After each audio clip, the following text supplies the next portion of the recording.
মাংসটা আমি ভালো করে কেটে ধুয়ে নিয়েছি। এবার মাংসটা ম্যারিনেট করব। কি দিয়ে ম্যারিনেট করব আপনারা দেখুন। প্রথমে দেবো গোলমরিচের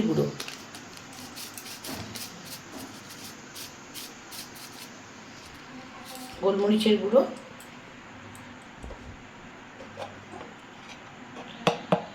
হলুদ,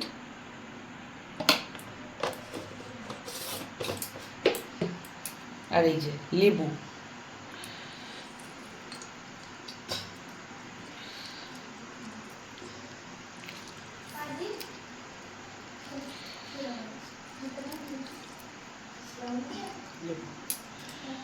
যদি আমি ভালো করে মাখিয়ে নেব।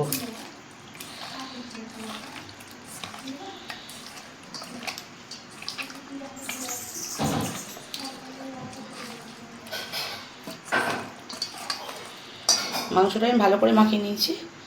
এবার 1 ঘন্টা রেস্টে রেখে দেবো।